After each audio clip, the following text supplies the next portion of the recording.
तभी हवा से एक हाथ बढ़ा और डॉक्टर को नीचे गिरा दिया गया। काफी प्रयास के बाद भी वह उठ नहीं सका और जल्द ही वह पानी की टंकी में डूब गया। लड़की को चांगशॉ गांव में हत्या के मामले की जांच के प्रभारी फोरेंसिक डॉक्टर इंस्पेक्टर द्वारा लाया गया था। गांव में एक के बाद एक लोग रहस्यमय तरीके से मर रहे हैं, लेकिन सभी का कहना है कि यह किसी भूत का काम है जो कई सालों से मरा हुआ है। लेकिन जैसे जैसे जांच गहरी होती गई, अधिक से अधिक लोग मरते गए। इंस्पेक्टर ने मामले की विस्तार से जांच की और महसूस किया कि भूतनी महिला की मौत संदेह से भरी हुई है। इसलिए उन्होंने दोबारा पोस्टमार्टम करने के लिए कब्र खोदी, लेकिन कब्र में केवल एक वयस्क कंकाल मिला। इससे पता चलता है कि भूत पोता मरा नहीं है। लेकिन गांव के मुखिया ने स्पष्ट रूप से कहा कि उन्होंने उन्हें जलाकर मार डाला, क्योंकि उन्हें पता चला कि भूतनी महिला गांव में चिकित्सा का काम करने और लोगों को मारने के बहाने जहरीले कीड़े पाल रही थी।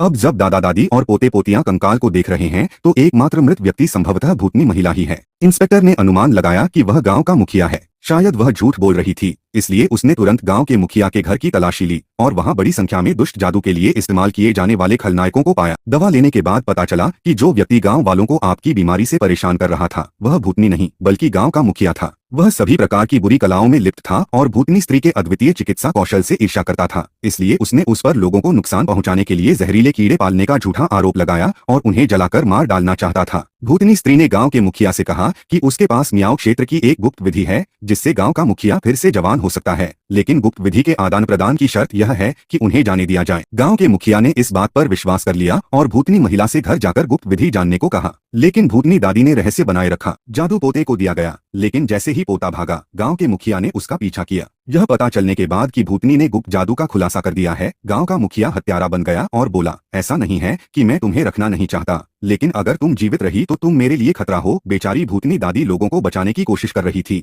लेकिन गांव के मुखिया ने उसे मार डाला। अब एक के बाद एक जो हत्याएं हो रही हैं, वे सभी ऐसे लोगों की हैं जो उस समय गांव के मुखिया के साथ मिलीभगत रखते थे। ऐसा लगता है कि ये हत्याएं बदला लेने के लिए की गई हैं और बदला लेने वाला व्यक्ति संभवतः भूत पोता ही है। इंस्पेक्टर हुआ यान और राजा जीजी आसपास की बुरी आत्माओं की जांच करने के लिए सामूहिक कब्र पर आए। भाई चेन सेन क्या कर रहे हैं? क्या आप दोहरे पृष्ठ का प्रसार देख रहे हैं? मैं अपने घर का रास्ता खोद रहा हूँ। राजा गीगी ने इंस्पेक्टर को ऊपर खींच लिया, लेकिन तभी उसे उसके बगल में एक कब्र का पत्थर मिला जिस पर उसका नाम लिखा हुआ था। राजा गीगी डर गया और जल्दी से इंस्पेक्टर को खींचकर भाग गया, लेकिन एक चक्कर लगाने के बाद वह शुरुआती बिंदु पर लौट आया और इंस्पेक्टर अभी भी कब्र खोद रहा था, इसलिए मैंने उसे यहाँ खींच लिया। फिर राजा गीगी दबे पांव एक ताबूत की ओर चला, जैसे कि वह भूत प्रेत से ग्रस्त हो, और फिर उसमें लेट गया। उसने ताबूत से बाहर निकलने की बहुत कोशिश की, लेकिन अचानक इंस्पेक्टर जाग गया। उसने ताबूत खोला और राजा गीगी को बचा लिया।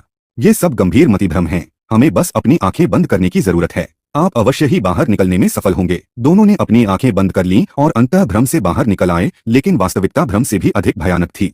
हुआ ये एक चाकू पकड़े हुए था और उन दोनों को मारने वाला था, क्योंकि सभी गांव वाले हत्यारे थे जिन्होंने भूतनी दादी को मार डाला था। भूतनी महिला केवल बीमारियों को ठीक करने और जान बचाने के लिए दवा बनाने के लिए जहरीले कीड़ों का इस्तेमाल करती थी, लेकिन गांव के मुखिया ने दुष्ट जादू का अभ्यास करने और अनंत जीवन प्राप्त करने के लिए गुप्त रूप से भूतनी महिला की दवा के पैकेजों को बदल दिया, जिससे कई लोग मारे गए। यह सब युवा अमेय ने देखा। तुमने एक पैसा क्यों नहीं लिया? एक डॉक्टर माता पिता के दिल के फूल और पत्तियों की तरह होता है। मेरी यादों में भूतनी दादी अभी भी एक दयालु और परोपकारी व्यक्ति हैं, लेकिन जब ऐसी दयालु भूतनी महिला पर गांव के मुखिया द्वारा लोगों को नुकसान पहुंचाने का गलत आरोप लगाया गया तो किसी ने भी उसके पक्ष में आवाज नहीं उठाई। सभी मूक लोग जिन्हें भूतनी दादी का अनुग्रह प्राप्त है हत्यारे हैं। भूत दादी का बदला लेने के लिए हुआ ये ने भागने के बाद मियाओ काले जादू टोना का अभ्यास किया और आसानी से लोगों को अपने भ्रम में प्रवेश करा सकता था। परिणाम स्वरूप चांगशॉ गांव के सभी लोग भूतिया आंखों वाले लोगों की तरह हो गए और आंगन में अराजकता फैल गई। गांव वालों के बीच एक गुप्त संबंध चल रहा था और जब इंस्पेक्टर किंग गीगी और अन्य लोग वहां पहुंचे तो इसका कोई फायदा नहीं हुआ। इसी समय बारिश शुरू हो गई और गांव वाले जाग गए। बहुत सी त्रासदियां अज्ञानता के कारण हुई। यद्यपि बदला लेना उचित है, लेकिन यह एक बड़ी गलती भी है। आइए हम इस बात